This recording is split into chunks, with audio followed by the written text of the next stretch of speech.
Is she lightheaded? Is she lightheaded with her? Is she dizzy with her? Okay, so I will be in. Just make sure we see her, please. I will be in. Okay, I will be in. No shit tomorrow? No. No shit tomorrow. I was thinking of moving to Shea. How will your dick change from where you live? Yeah. That's up the. It's in the nicest Shabbos. It's almost like the old Shabbos in Crown Heights. It's as close as you can get to That's real Mitzvah Shabbos. Shabbos in Crown They're Heights. making me nuts. Only a few times.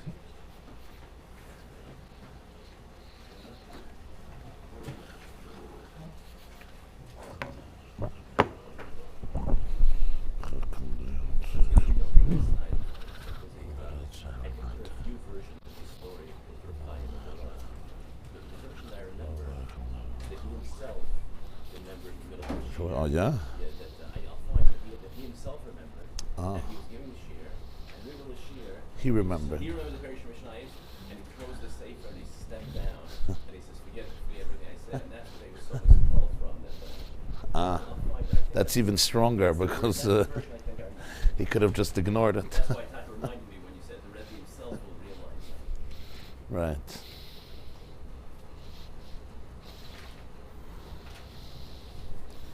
Last night when he was talking about that, I meant nice he said yesterday that the Rebbe that said it over 3 times. Remind me. Oh, pickle. No, when he said it up. When the Rebbe said to his wife, and he didn't bring home the egg. So he's trying to play out what's between.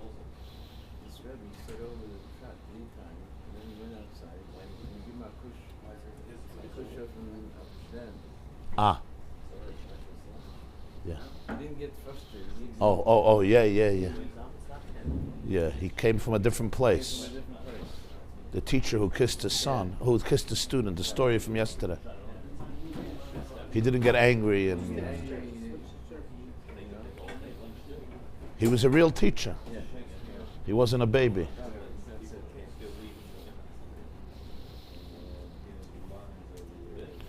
It's nicht gewinnt kein baby, yeah? I see the more I learn this stuff, I see how I react. You become a better person. I'm saying as far as Awareness. let's say awareness, right? The anger. Okay. I got Ask your kids if they want to be born again and grow up again with a new father. I know I want to do it so much. Panum Chadash is Ba'alekan. I say that. Thank you. Shabbos Aveda. Shkoda. You know how I answer that one. I mean, you need it so you can have it. You know how I answer. You know how I answer that one. If I didn't do Kaya Chatshuva.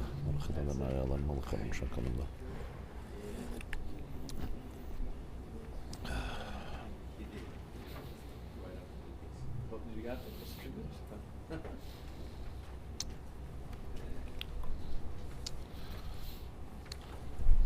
Okay.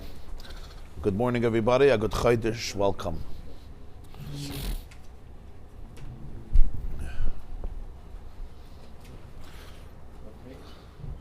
We're up to page Tes.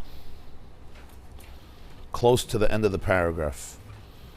At the line that starts Shahya Maksha Chavdalat Kushis Umoisiv Chavdalat Piruk. Like the middle of the page.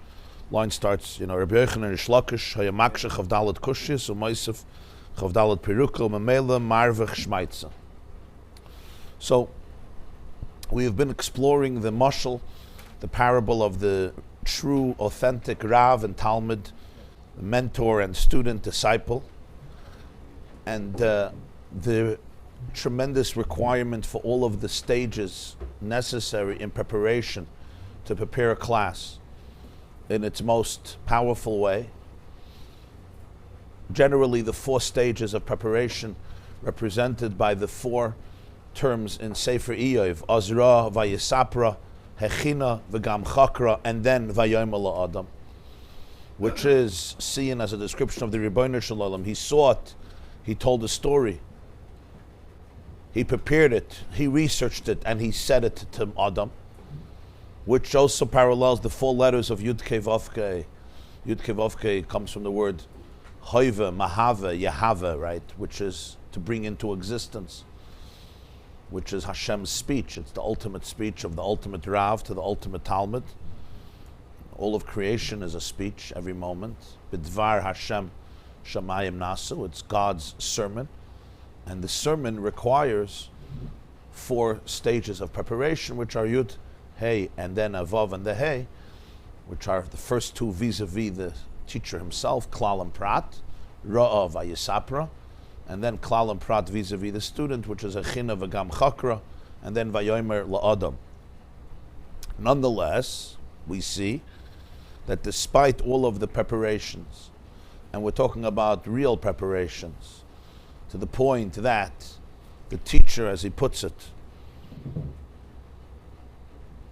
estimated the difficulty of the student to absorb it, and therefore prepared in his mind not only a general framework, but the exact restricted and limited letters and words and paragraphs through which to communicate it.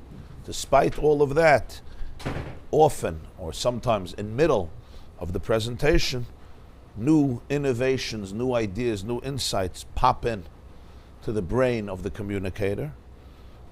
Maybe a tremendous new question and challenge that can undermine everything. It may be a whole new perspective and a new answer, which even a new question is a new perspective because it challenges you to a new perspective, you know. It's the question itself. Even a question is called a new perspective because if I'm experiencing a deep question on what I said, that's always the beginning of a new awareness.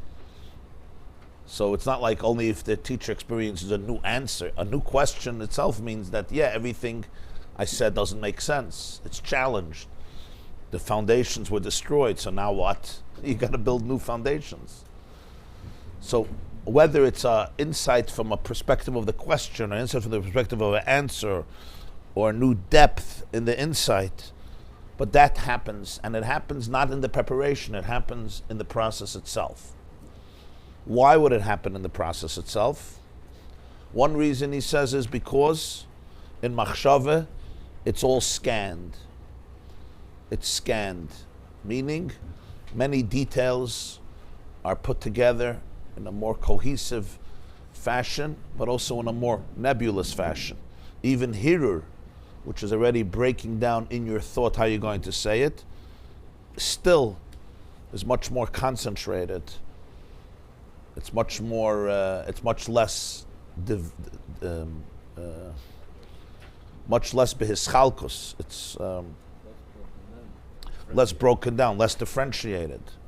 Machshava, there's also differentiation, of course, but you can't compare it to the real differentiation, which happens in Dibur, where literally when the letters are vocalized, pickle, or failure, right? Or a, ba, ga, da, ha, va, za, cha, etc. So when the letters and the words are articulated, it literally, every letter has a shape. It takes on a shape. It's a process that goes through your mouth. And as we know, it's an avodah. To utter a letter is an avodah. As we know, it's not conscious unless somebody who has a speech impediment, and then they have to work out every letter. Generally, it's a miracle. It just happens. How it happens is already a sugya b'fnei atzma. But it's an incredible activity. And that differentiates. And we have the klal gadol, that his chalkus is the mevarer. Differentiation is what allows birur, what allows a new clarity, what allows a new separation from that which doesn't belong, from that, a separation between that which doesn't belong and that which does belong. That's step one. And that's why you see that in thought, a person can deceive himself more. When you say it out, Hashme la'oznecha ma she'ata motzim mipicha, when you hear what you're saying, even though it was before that. What you're saying, you know, because it's in your thought, but it's not enough. And we have it also in halacha, right? It comes to Kriya Shema, or Tefillah, or Birchas Hamazon. The halacha is Hirur Lav Kedibur Dami Maseches Brachas. It's a question. If the main idea of Krishma is kavana, or benching is kavana, so why don't you just have kavana? After the meal, you close your eyes and thank God, which you should do. But there's a mitzvah of dibur, mamish dibur, right? Krishma has to be bedibur, and Birchas Hamazon bedibur, and Tefillah bedibur. And if you only did it behirur, you weren't yotzem any mitzvahs. So there's something that happens in dibur that doesn't exist in machshava. And that's what the Gemara says about learning. Even though learning, you could have this learning in thought, and you have to understand, but chayim heim l'moitza'ehem, l'moitzi'ehem bepeh. Because that differentiation that comes out to dibur, when you can hear that, something happens. There's a new clarity and a new depth, even when you're talking to yourself, even if nobody is there. What's called in Yiddish oisreden, yeah. The daf is oisreden. Sometimes to yourself. Sometimes before I give a shiur or a speech, I say it to myself. But I can't think it. But the truth is, after I say it, I notice things that I didn't notice before. Why? What happened? Because all his chalkos is mevarer. This belongs here. This doesn't belong here. Somehow it takes on a much more concrete shape. It's harder to fool. It's harder to deceive yourself. Just like in writing, right? When you write it down, it's even more ischalkos, because writing is maisa, not only dibur. In speaking, you could, for example, be redundant, right? In speaking, you could be redundant. The Gemara says, Dibra Torah kalashim b'nei Adam, and that's why in Torah there's double words, at least according to Rabbi Shmuel. Rabbi Akiva disagrees, but there's a shitta like that, right? It says in Parkar Pesach, Yosef says, Gunav ganafti mebeisayivim. He didn't have to say it twice. It's drama, you say it twice, yeah? Al soichlu mimena na ubashel mevushel b'mayim. Okay. Bishmal says in Mechilta, Dibra Torah kalashim b'nei Adam. God also repeats himself. The Chevra were daydreaming the first time, he repeats himself a second. In writing, you're not allowed to do that. An editor will throw out your article. Why is this repeated? Everything has to be justified. It's even more ischalkos, even more than dibur. And we know it right away creates clarity. This doesn't belong here, this is extra, this is superfluous, this is confusing. It challenges you to go to a deeper place, always. Huh? What? Extra and superfluous, yeah. Yeah. The editor would not, yeah. But in writing, either you write superfluous or you write extra. Superfluous is a nice word. Extra is also a good word, but it's extra. Why do you say the first stage is machshava? When we talked yesterday, that machshava is No. Here we're talking about even when it comes into machshava, and it's already formulated, the shiur is formulated in thought, right? Last time we were talking about machshava are streams of thought that don't necessarily. it's basically like a cloud of thoughts. Yeah, a person has machshavas. You can have, how many machshavas do people have? I mean, it just doesn't stop machshavas. It's like boom, boom, boom, boom, boom, boom, boom. It's like they're just banging. And you have to, and those machshavas, you have to know what they are. Like not every machshava should be associated with your core. It's not. It's a lavush. Tanya, it says machshava is a lavush. A garment, what do you do with a garment? You put it on and you take it off. And you wash it. And if it's very dirty, it doesn't mean that you're dirty. It means that the machshava is a very dirty and nasty shirt. Okay, so change it. And if you can't change it because you don't have another shirt, okay, so you're sitting in a dirty shirt. But apparently here is completely different machshava. Yeah, here we're talking about machshava in terms of the preparation of presenting ideas. Right, so which has come from the realm of probably thought about. Yeah, of course, yeah. But we use the same word for Yeah, because dirty clothes and for machshava is conscious thought. Machshava is conscious thought. But what's going through that levush? You know, machshava is a levush that channels awareness. It could channel awareness too. It's the end result. Awareness can flow through machshava. That's when my stream of thoughts are aligned with my deeper awareness. But sometimes my stream of thoughts are narishkeiten. Right? When does it come from higher than machshava? Huh? Sometimes it comes from, seems like it's Yeah. But so here we're talking about the teacher who's formulating his thoughts, formulating his presentation, and he's thinking it through. But something happens in Dibur because of the hischalkus of Dibur. The differentiation of Dibur creates new dynamics. Zeh klal gadol sha'ischalkus hu mevarer. Schalkus is mevarer. When things are more machshav, I could deceive myself more. But klal, when things are more klalisdik, you know, it's a cholent. And a cholent, you mix everything into the pot, everything works. Right? Sometimes people, when they start dabbling with chassidus, different svarim, and it's like, okay, Atzilus and Neshamas and Spheris and Oilamas and Machshavas and Shabbos and Yom Tov, and now I'm feeling Iris and now I'm feeling Kalim, huh? Shalashidus, Rabbi Engel says.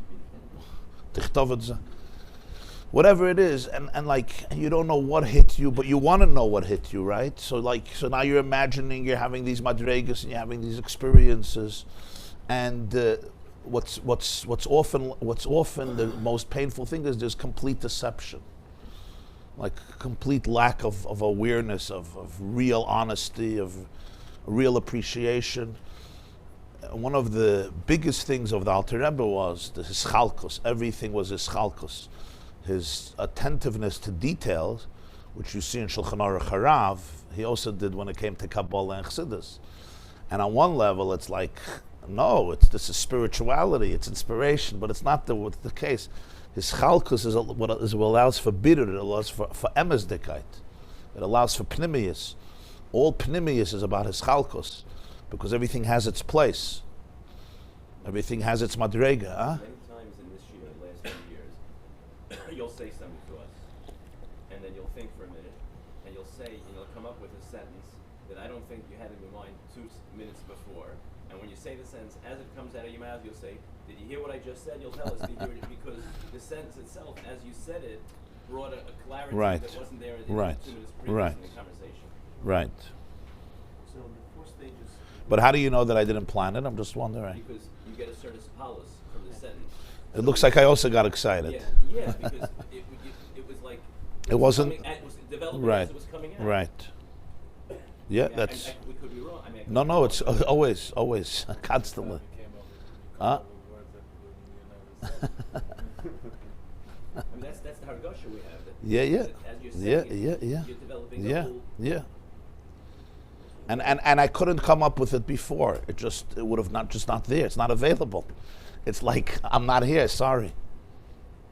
So the first level is Pashat, the symptom of Dibur, the hischalkus, which is, hischalkus is frustrating. Who likes differentiation? But it's the condition, it's the prerequisite for the ultimate emes, for the ultimate birur. And in all learning, it's that way. Every sugya, you must have hischalkus. You have to have what you call categorizations, categories.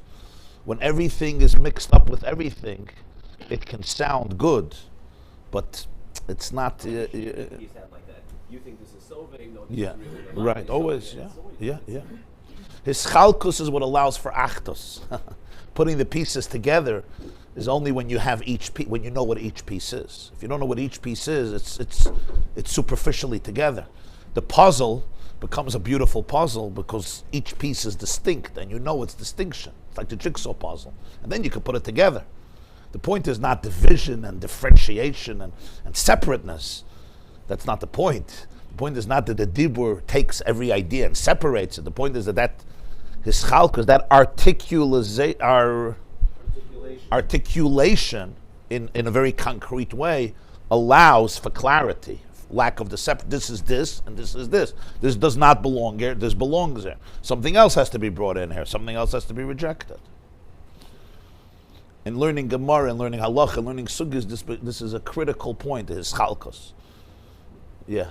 So, speaking about 4 levels, she was close to Machshava. Yeah. Here, Dibur is Chalchus is the third one? No, he's just saying that Dibur relative to Machshava and even relative to Hirur is much more his Chalkus.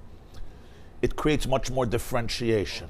When you have to articulate, your ideas verbally, they take on, right, a shape that is much more concrete, and hence the differentiation of the idea in Dibur. For example, to think of an idea, right, sometimes in 3 seconds, you have it. Yeah?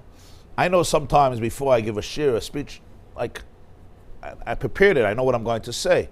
And then when I chazed it over in my mind, it could be a 5-second experience. Everything. I mean, not every word, but everything. To say it could take 2 hours. And you could see it. I mean, you're walking in the street, you thought of something, you'll see within 2 minutes you thought of something that would take you 2 hours to say. Because in Machshava, it's just, bundled together. That's how Machshava works. It's very undifferentiated. Its oisis are so edel, you can put it all together. It's like, how many atoms are there in this cup of coffee? You know how many atoms are there in this cup of coffee? On that level, a lot of things could be put together. The lower it goes, the more differentiated it becomes, and the more hischalkus, and the more bitter. So that's the first step. Step 2 is that despite the love and care and concern of the teacher to reach the student, which is why he prepared everything, something happens in the actual dynamic of communication. This is even deeper than the first idea. First idea has to do, mamish, with the science of vocalization. It even exists when you speak it to yourself, even if nobody's in the room. There's a difference between thinking and saying something. But saying it over. That's why the Yidden always, who when they learned themselves, not b'chavrusa, but they said everything was said. Yeah, said. They spoke to themselves like they're speaking to somebody else.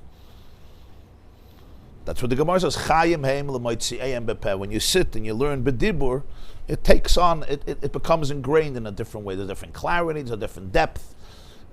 Questions that you didn't think of will come up, and answers they didn't think of will come up. But now there's another nekuda, and this has to do dafka with the encounter. It's something that happens in the dynamic, in the exciting dynamic, in the collision, or in the friction, or let's say in the encounter, the intimate encounter between the two souls, between the mashpia and the makabel, between the Rav and the Talmud, that even if the Rav understood and estimated the difficulties of absorption on the student's part, which is why he went through a tzimtzum after tzimtzum after tzimtzum after tzimtzum, and he already cut out 99% of what he could say, so that 1% should be able to go in. So it's packaged, it's all ready, but it's all in his machshava. Or maybe even in his dibur, but vis-a-vis himself, yesterday in his private room and study. And now, when the actual encounter is happening, he says something happens. When he sees the face of the student, and what happens is his deep ratzon, that it should be absorbed, right, confronts and hits against the stone wall, let's put it that way. It hits against the difficulty of the recipient to absorb it, and he sees the words recoiling and coming backwards rather than going this way. Or yashar, we call it or chayzer. What this brings out in the real teacher is something that he could have not anticipated before, even if he would have tried.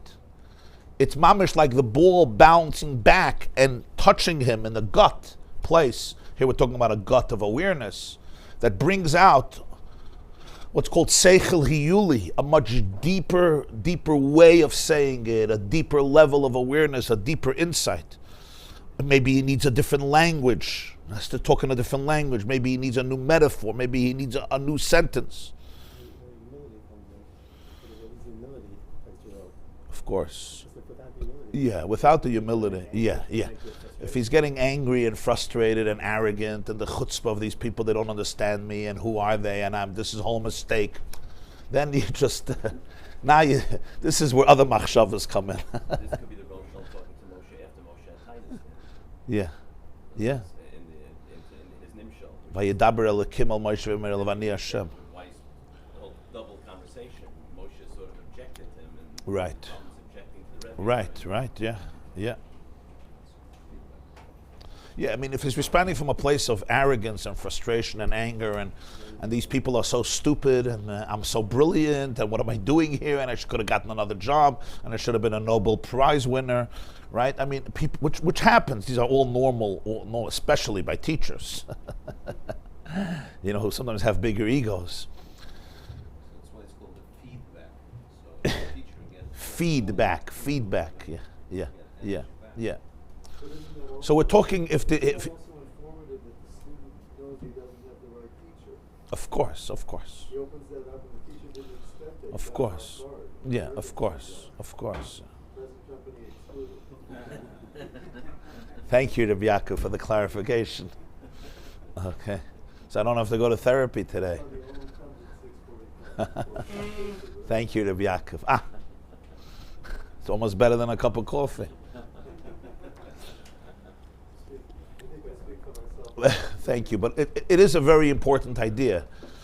It's not only teachers in your house, so it's how we respond to the inability of somebody to absorb it. Very often we just go into a different place. That's why the way he puts it here is that the pnimius haratzon of the mashpia sheyuklat b'klei hamakabel b'pnimiyusay. What it matters to him more than anything else, pnimius haratzon means he's not here for fame, he's not here for honor, he's not here because he needs a paycheck, he's not here because, he couldn't do anything else. He's not even here just to express himself. He has a deep ratzon that the wisdom should be absorbed by the makabel. That's different than self-expression. Self-expression means I want to express myself, which is a very nice thing. But that's not a Rav. You want to express yourself, great. Self-actualization is a wonderful thing, right? But a Rav with a Talmud means his pnimius haratzon is sheyuklat b'klei makal b'pnimiyusa. What he cares more than anything, pnimius haratzon means it's a core passion, it's a core desire. That's what's driving it. That I want it to be absorbed, and I want it to be absorbed not in me, but in the Talmud. That means it has to be tailored to his identity, to his soul, to his moichin, to his faculties of cognition. With a child, with a grandchild, of course. Vishinantam levanecha elu atalmidim, right? It's the same idea. But isn't that to a certain degree part of the phrase, use the phrase climb Pygmalion? In other words, if the teacher is fully intellectually honest, then it comes from a deep place of cognition, wanting to up the ante, to take the rebound and throw it back like in highlight. But if for example, there's a toxicity, toxic ilule, then there's a tremendous potential for raw there. Of course. So is that and abuse. Is that only Zen? Yeah, of course, yeah.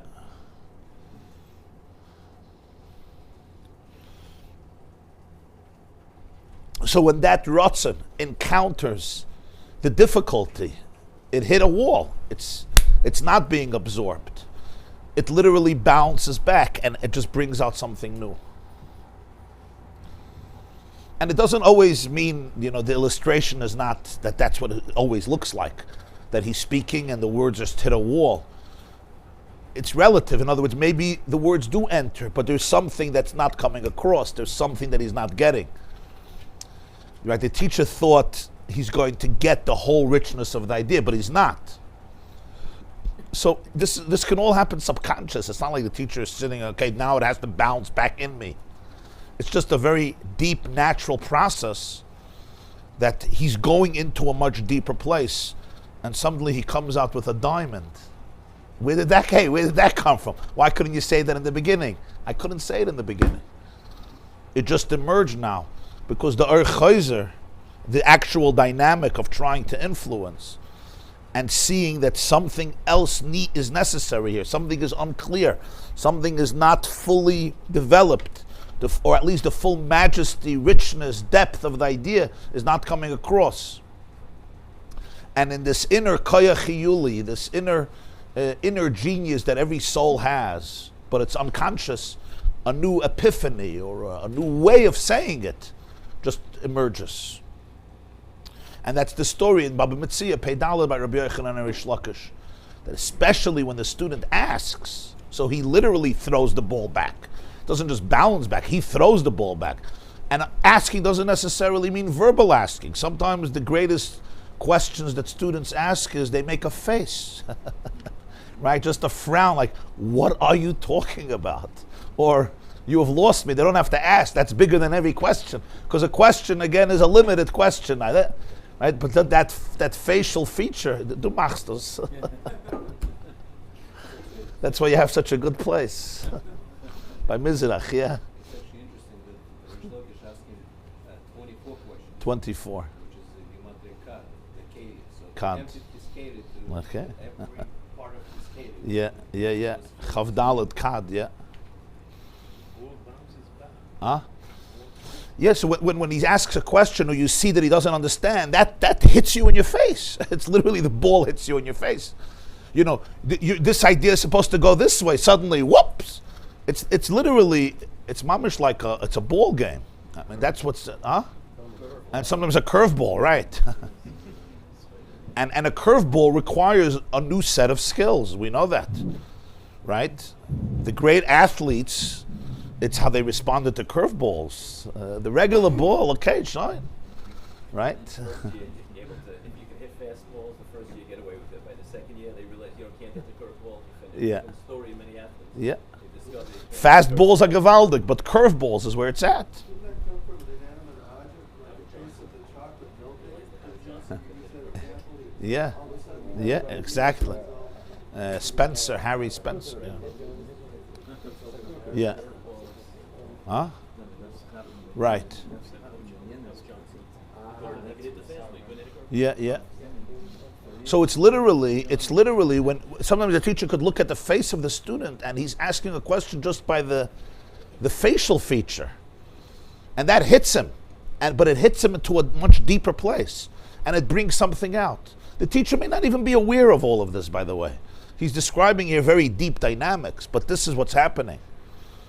You know, when we look at it, we know. We all know this. This is what's happening. It's really happening.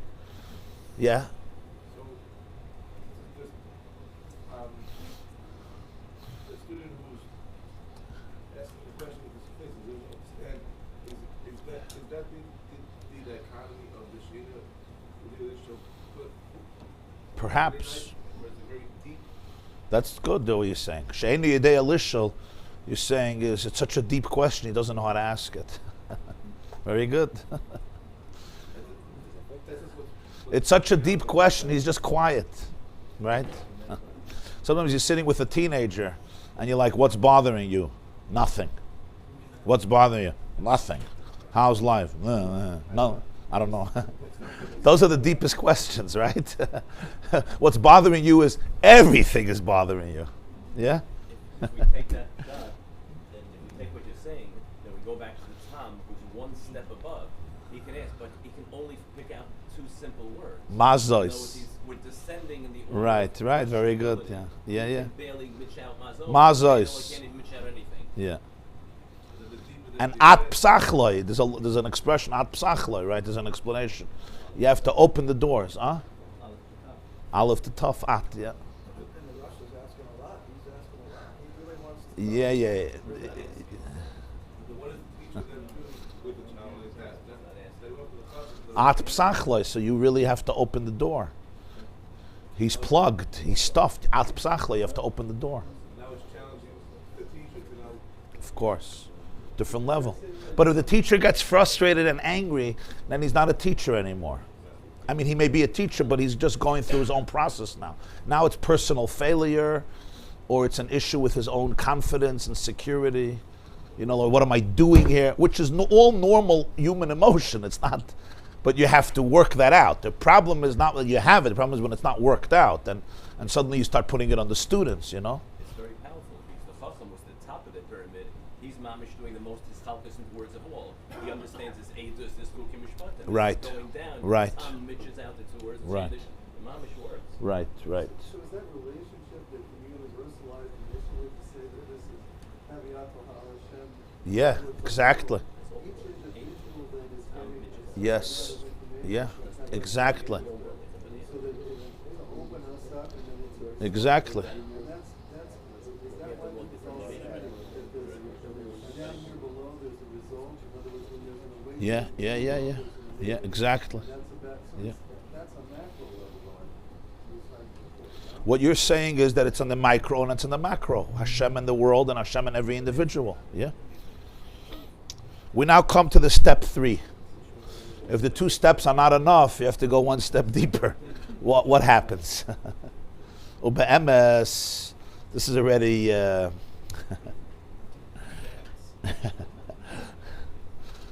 something even deeper. Ube'emes, ikir hatam masha'idei hadibur l'talmidai.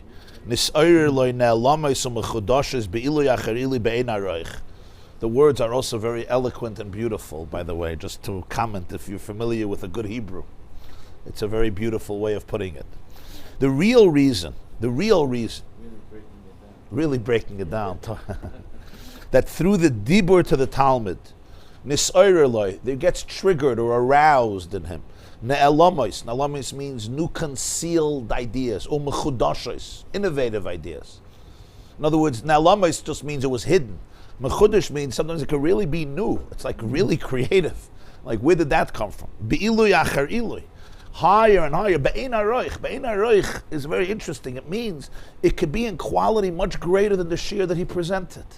In other words, the whole shiur that he prepared for a month pales in comparison to the chiddush of that one sentence that was completely unexpected. It's not just a new vart, a nice mashal, he got up an extra emphasis. Sometimes what came out in the middle was something that is be'ein haroich. It's far superior than the caliber of everything that was prepared.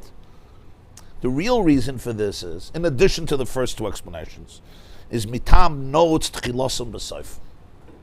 Is because of a principle that is interwoven into the very fabric of existence, and it's coined by the term in Sefer Yetzirah, coins it Sefer Yetzirah Perek Aleph, which is considered one of the most foundational, classic, and ancient books in Kabbalah, Sefer Yetzirah. Right, Rashi says it comes from Avram Avinu, Rabbi Akiva, and Masechta Sanhedrin discusses the Sefer Yetzirah. And the Sefer Yetzirah has an expression, no, it's tchilasan b'soifon, v'soifon b'tchilasan. The beginning is etched, no'utz, etched, areingehakt, in the end, and the end is etched in the beginning. Now, this is not such a simple phrase. No, it's tchilasan b'soifon, v'soifon b'tchilasan is saying something very profound. You can only discover the tchila by the soif. Till you get to the soif, you're in a much higher place, because the soif is the end, but you're still not in touch with the tchila. Which is one of the big yisodos of the Balatanya, based on these 3 words. He really went to what's the words? He went to town, so to speak. It's 3 words in Sefer Yetzirah. It's not chasam b'soif, 5 words. V'soifim b'tchilasan, right? In L'chadoidi we say tonight, Friday night, soif ma'isa, b'machshava tchila. A similar phrase. Not soif b'tchilasan is even deeper than that. But what it means is, there's something called tchila, the beginning of everything. And then that beginning evolves and develops. But you'll only get back to that beginning all the way at the end. And the end is on the lowest, because the end is that which is the end result on the bottom of everything. But in that soifon, you get to touch the tchila in a way that you couldn't, even in a space that is very close to tchila, and in very close proximity to tchila. Reverse engineering. Basically, at the end, you go all the way back. Yeah. Or in a way, you could say the difference between a linear line and a circle, right? The circle starts and you're very close to the beginning of the circle, but you went away from it. And the lower you get from the point where you began, really, the closer you're getting to the point. And then all the way at the end, you actually touch that point. Is that because there's no past, present, and future caveat with the Banashal? There's no concept of time. So that when I'm looking at something from the beginning, I'm really... Okay, that's an interesting... It's not about time. This is about concept. This is about Right. No, he's just adding that. But beginning and end are concepts of time. They have no meaning unless they're bound in time. So if I'm saying that I'm beginning with a soul, I'm saying that I'm looking at the big picture. The whole picture. And this is a way, we spoke before about a scanned view of something. That's precisely what a scan does. Skira It achas. gives me a view of Yeah. a holistic picture of it, and that's why I can analyze it in a much clearer way. That's what I would think. Is that correct? Okay. I think it's part of it. So he's going to say, what do we mean here? Kimach masha seichel. What did you ask? You said. Say that sentence again about touching it in a way you couldn't even. I just wanted to hear that sentence again. Oh, I forgot it. All right, I'll find it. Second. I mean, I think what I said was that that when something is betchila, it's the beginning of everything, right? That which is close to the tchila, which reflects it most, because it's like in the beginning of the process, in a way reflects the tchila more than anything else. But nonetheless, it's the soifon, it's the end result, which is the most distant from the tchila, which allows one to touch the tchila. That's the unique principle of Noah's tchilas and dafke b'soifon. The beginning is everywhere. Why in the end? There's something of a relation between the beginning and the end, that those two meet in a way that the process in the interim does not meet the tchila in the same way. Is that coming from higher than the person? Is that basically coming from... Well, he's going to explain. Kimach masha seichel hakodem. Higia letachlis shleimus b'soif ma'aser shaloi. What happens in this process of the teacher and the student is that the seichel hakodem. Seichel HaKadam means the idea, the way it is completely inside of him, has now reached its ultimate fruition in the Soif Maisa, in the last stage. Because first it had to be absorbed by the mentor in his own Chachma. That's the first stage, right? Ra v'yisapra hechina v'gam chakra. Ra is you see it. Seeing is chachma. Then Then it goes through a differentiation with the koyach of bina, the feminine power. That's the second stage. There's no idea without chachma. Chachma is the insight. Chachma is the flash. Chachma is the epiphany. Chachma is the nekuda. Chachma is the tipa, the sperm, the seed of life that has microscopically the fetus. That's chachma. That's raw. Seeing it. It's the whole picture. But it's not differentiation. It's not differentiated. It's just a klal. It's like, I got it. I got the nekuda. Then it has to go through bina, which is chischalkos, all in your own mind. That's the feminine power that takes the seed and absorbs it and nurtures it and develops it over 9 months until you have a full-fledged baby ready to be born. That's called koyach habina. Chachma is the wisdom. Bina is the understanding, the development of it. Chachma is conception. Bina is comprehension. Chachma is inspiration. Bina is perspiration. That's the Vayisapra. And then it has to go through Midas. You have the awareness of it. And then it goes through Midas, which is the personalization of it, the relevance of it. It touches me. It excites me. It's part of my world. It's not just abstract wisdom. I'm not a computer. And then it goes to Malchus, all the way down to Malchus, Yarad HaSeichel Ad HaDibur. And then the Seichel goes down all the way, further and further, until the last step, Dibur. Vayidei Akima Svasav Hava Maisa. The Gemara has an expression above a Mitzvah, Akima Svasav Hava Maisa. The moving of the lips. The moving of the lips is called Maisa. It's not Maisa with your hands, but it's, in other words, Dibur is also a form of Maisa. Duhu soif shebe'elyon she'ein lamata yemenu. And now it hits the soif. It can't get any lower. This is it. This is the lowest place. It finally emerged from him. It went through the whole process. By the way, this process can sometimes take 20 seconds. This process can take 5 seconds. This process can take 10 years. Right? But this is the process. And it's a very, very intense process. There's the chachma of it, and there's the bina of it, and there's the das of it, and there's the midas of it, there's the malchus of it, there's the machshava, and then at last, the dibur to the student. This is the soif maisa. Now the ultimate greatness of the idea reached the soif, as it went into the mind of the other. You now connected with the other. It's not how it began, but it's how it ends. What happens? Soif Maisa Shaloi, Nasa Tchila Eitzel HaMekabel Kiyadua. Your Soif becomes the student's Tchila, because that's what he has. What is for you the last stage is for him the first stage. Because that's what he got. The ball you threw to him.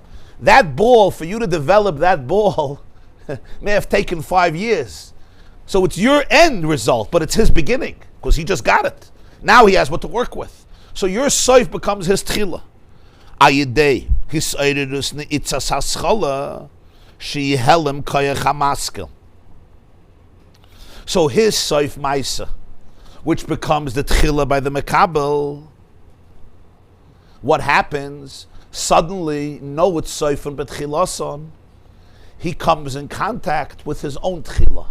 He comes in contact with the helem koyach hamaskel, with the idea the way it is even higher than chachma, the idea the way it is in his own subconscious, which he could never have if he doesn't come to the soif maisa. As long as he's toying around with it in his own mind, he will never get to the tchila of it. It's only in the soif maisa, in the soifon, in the end, when it reaches the end result. The tachlis, since he's a real Rav, so the tachlis is not for himself. The tachlis is to give.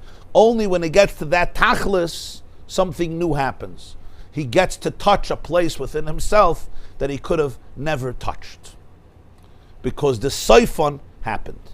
It's in that relationship, in that encounter, that he becomes aware of the ultimate chila that he was unaware of.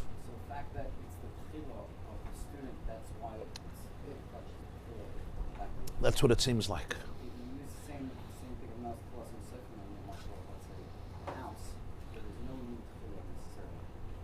Right. Yeah. Over there you'll say soif ma'asav machshava tchila. When you build a house, right? So your machshava tchila comes out in the soif ma'asa. You had a plan of what you wanted your house to look like, and then you work towards it. And in the last nail that's put in, hopefully it takes less than 20 years. Right, right. Over there the idea is that the last stage allows you, is your original plan. Soif Maisa was Machshava Tchila. Because the students, this is his tchila, Yeah, yeah, yeah. In a way, he can relate back to his tchila. Yeah. His tchila triggers your tchila. That point, the mashpia becomes a makabel, because his purpose was fulfilled. There's something a little subtle here. He said, or the way you've explicated it, that there were 3 things that caused this noflim lolo harav. Yeah, yeah. One was we understood he had to go through a process of differentiation and Dibur. selfness, so therefore that was beer. So that's in one way that things got sort of better there. Yeah. The second thing is by the recall, the irresistible, immutable force hitting an unstoppable object, and the recoil, that also forced a development. Yeah. But the third one, he's not really giving you a reason it happened. He's saying there's this Kabbalistic concept of not sofa metot chilason, so then when it hits the makabel, it does something to you. Very It's good, really excellent. a mechanism. The first 2 are logical mechanisms.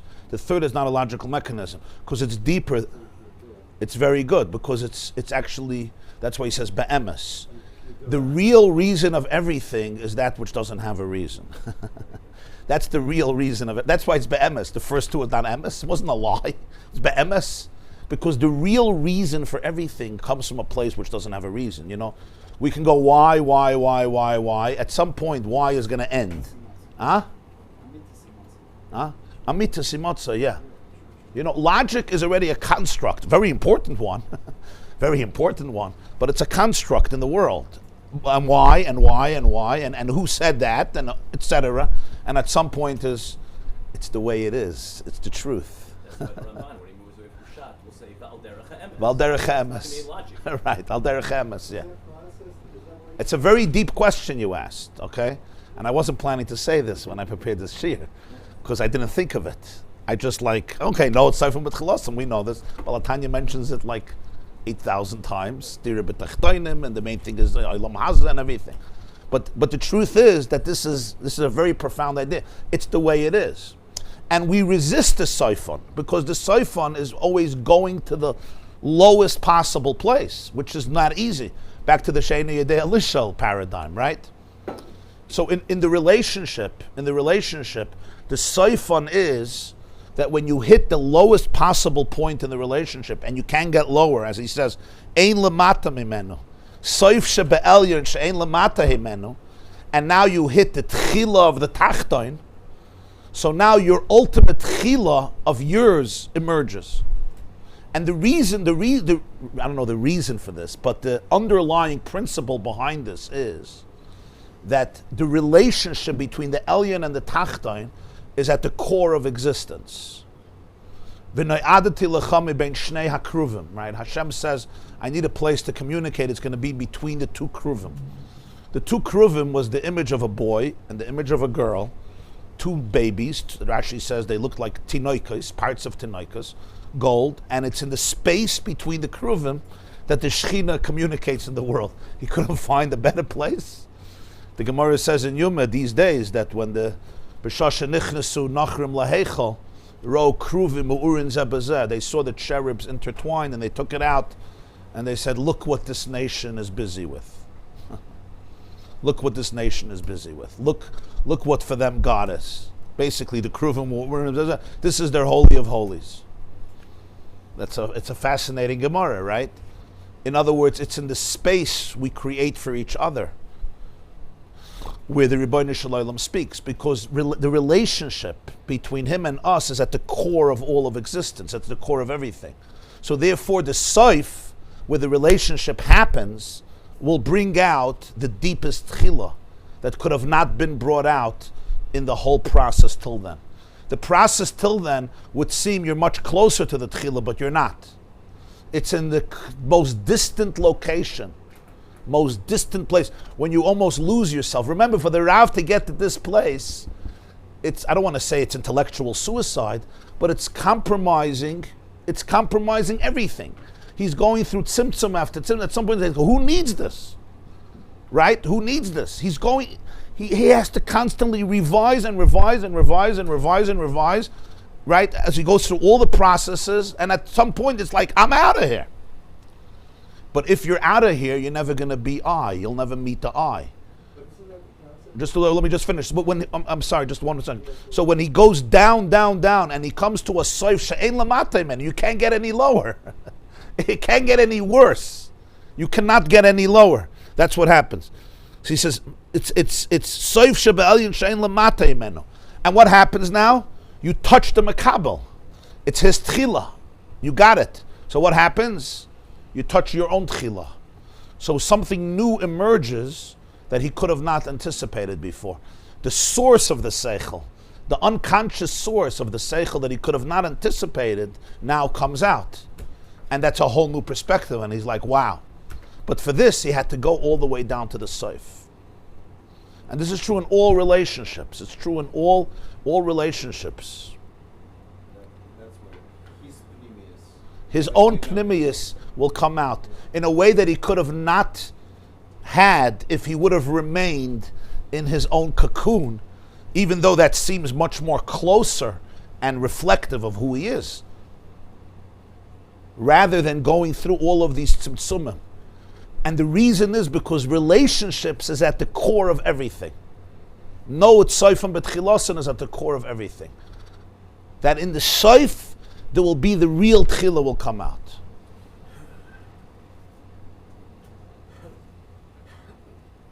Your typhus? The be'emes, yeah. It's like, there'll be all the mechanisms, we'll get it, speaking differentiates and the excitement and the dynamic and I really want to get this and I'm frustrated, etc. But behind, in other words, ultimately all the mechanics, it's all rooted in something. God could have made a different system, like, what?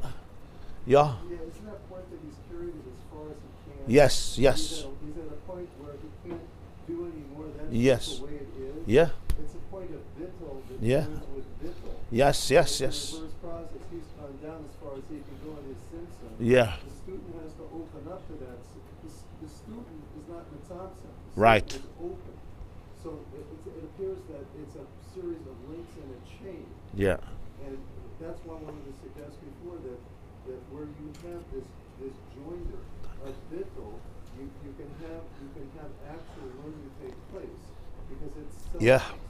Yeah. That's what it Yeah. is. Is that correct? Yeah.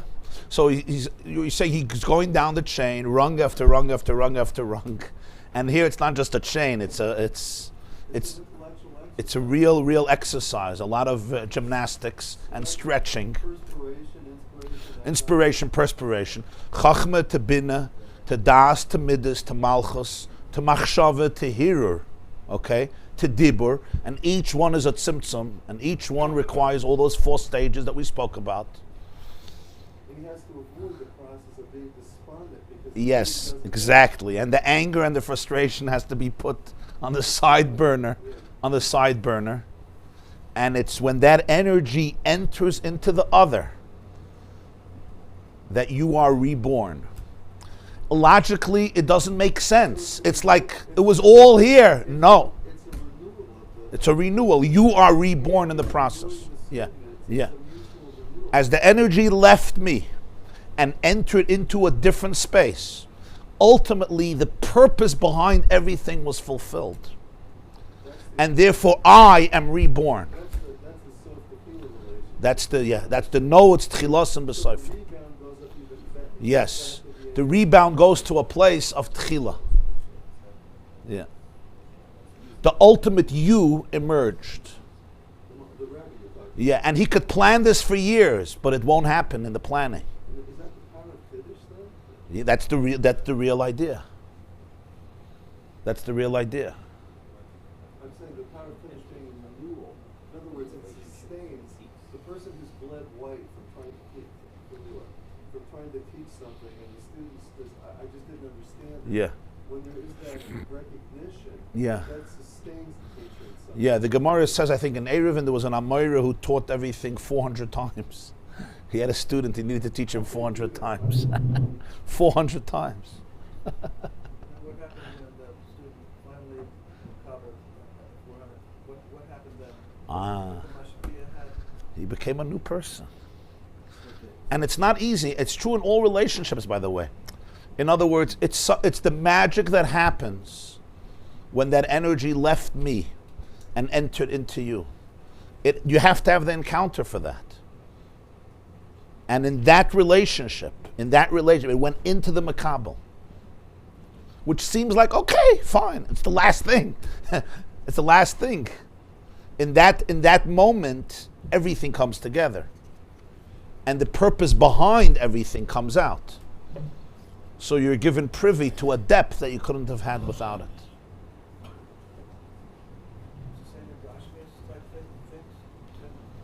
I think it's true in all relationships. Huh? Huh? I don't quite see the Maisa, like what happens to the Mashpia at the end, like what. The Gemara says in Maseches Saita about Avram Avinu. It says, "Vayikra sham b'shem Hashem kel olam." Avram planted a garden or a hotel in Be'er Sheva, and he called out in the name of Hashem, the God of the world. He called out. So what does it mean? He called out. He made a sign. He gave speeches. He gave classes. So the Gemara says, "Amar Reish Lakish, al tikra vayikra ella vayakri." In a Sefer Torah, there's no nekudais. Vayikra, you could read if you want, Vayakri, which means he made other people call out. Al tikra Vayikra, ela Vayakri. Vayakri means like a makra, right? You makri is, you help the Balkoida read.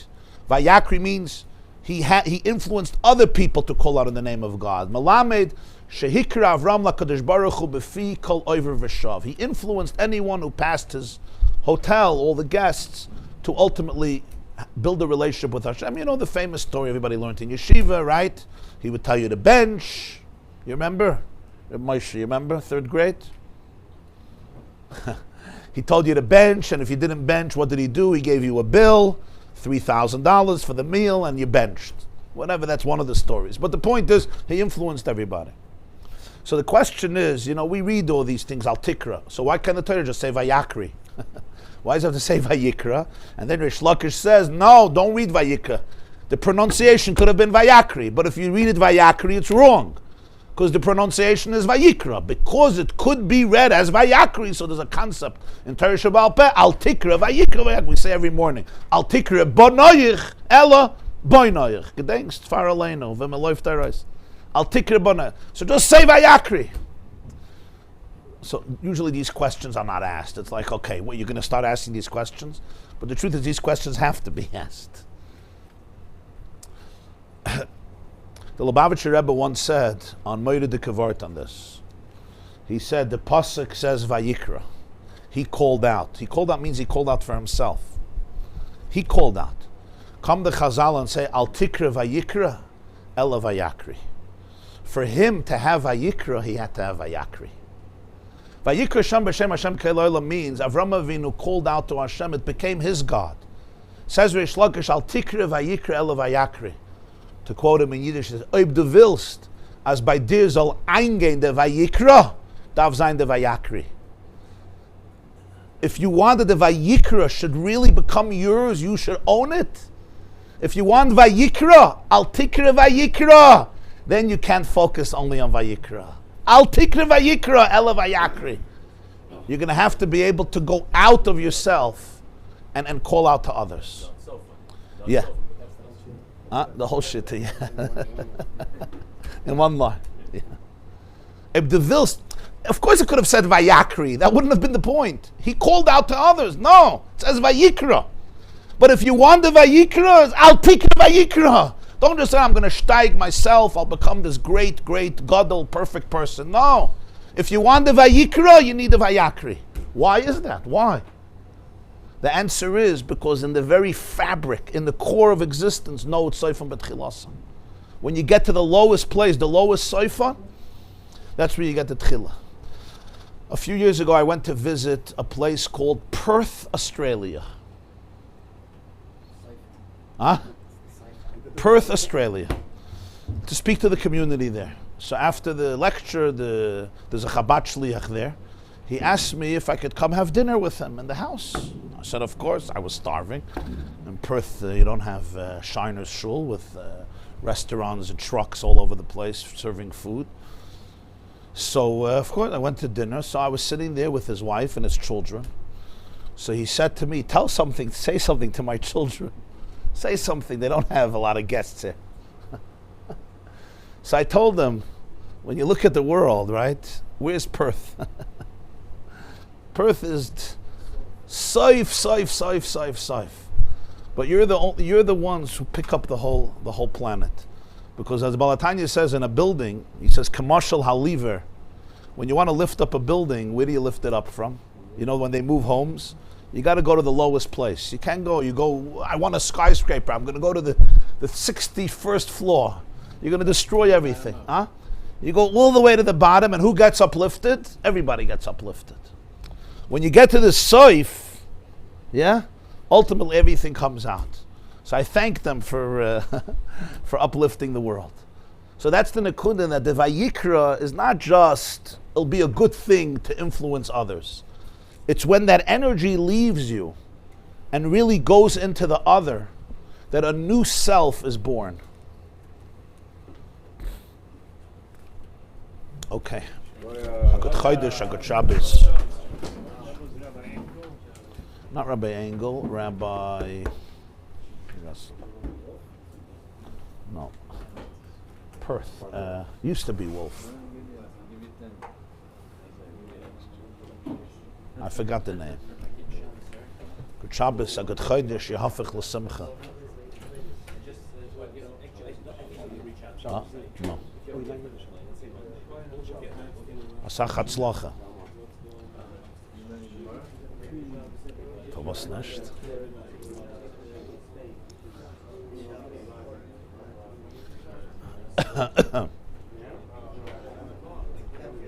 Vayikra Vayakri.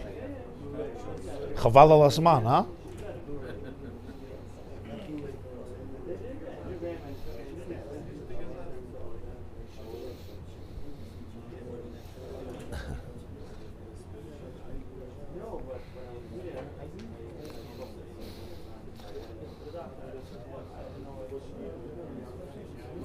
As a word can kommen nur von a Ich atzmi. Ah? Weißt du, wer hat es gesagt? Der erste Verbringen. Yud Shvat Tovshin Yud Aleph. The first Verbringen. The first Verbringen as a Rebbe. Yud Shvat Tovshin Yud Aleph. Hat das gesagt. Safateip. So, ich bin nicht geboren geworden. 1951. Reb Shlomo, you're right. You know how I know? You know when the Rebbe said this? His first Verbringen. His first Verbringen as a Rebbe, Yud Shvat Tovshin Yud Aleph, he said this word. Al tikra vayikal vayakri. He said it with pchias. He was crying. It wasn't... huh? I'm saying, so you're right. What you said, that doesn't the nekuda. He said it the first Verbringen. Mamash the first Verbringen. First Maimah, Bosi Lagani, Achoisi Kala, in the middle of the Maimah, the Rebbe said this word. Azay Schnell. I have a picture of it too. I don't know, they made a picture. I don't know, but it's on a recording. I heard it on a recording.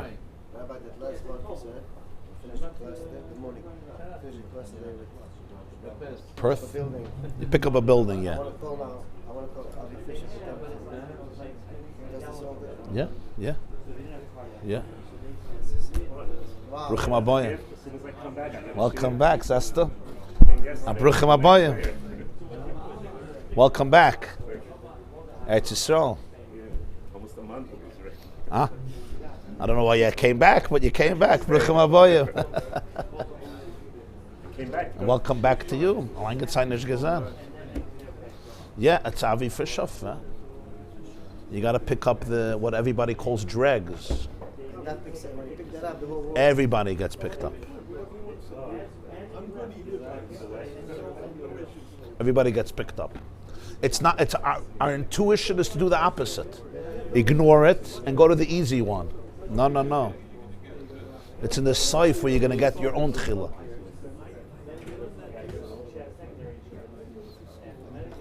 Something happens in a relationship with your child. You prepare, you give. He doesn't accept it. You get frustrated, you give up on it. You said, I did everything. You're deceiving yourself because you will not be at peace until you get through. When you get through and it goes in, the heart opens, it goes in, you become a different person.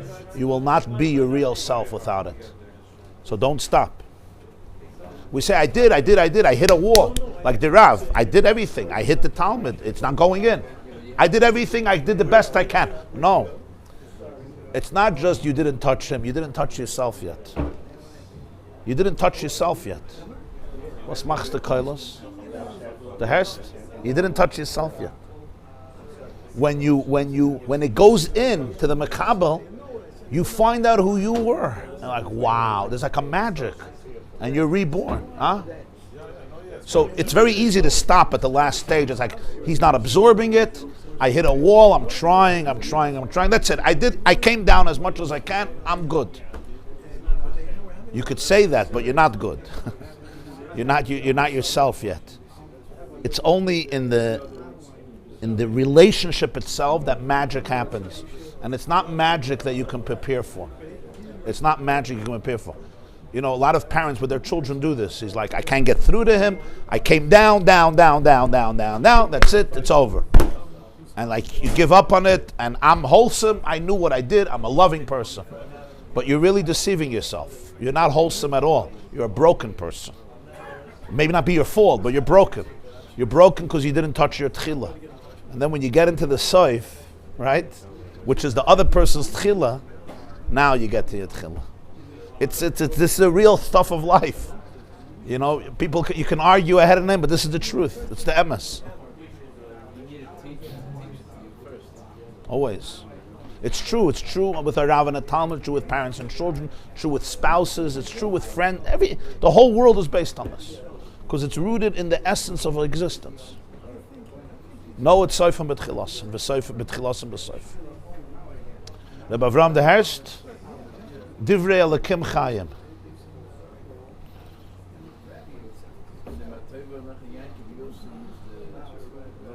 Tasbiret ze l'chol ha'mashpiyim. But you need a lot of humility for this. You need a lot of humility because it really means that it's not about me.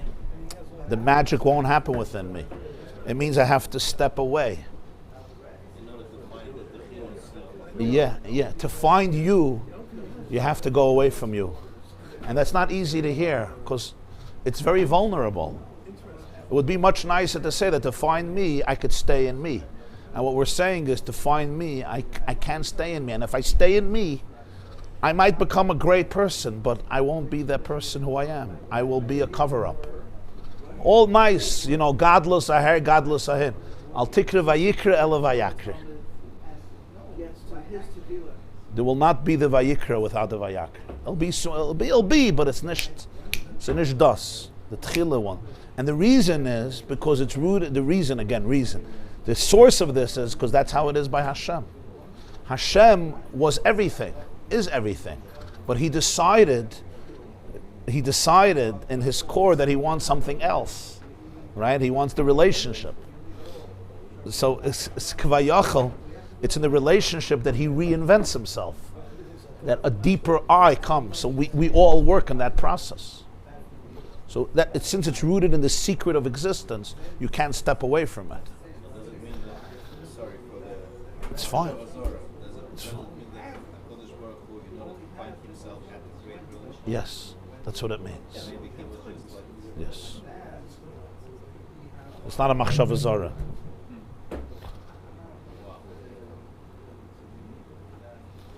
There's a mimer from Rabbi Isaac Hammeler. He was also Talmud of the Balatanya on the pasuk. It's fine. Zois hapam etzem me'atzami upsara mipsari. Right? Hashem, Rashi says, Hashem gave Adam everybody, but He wasn't happy with anything. Then He brought Chava to him, right?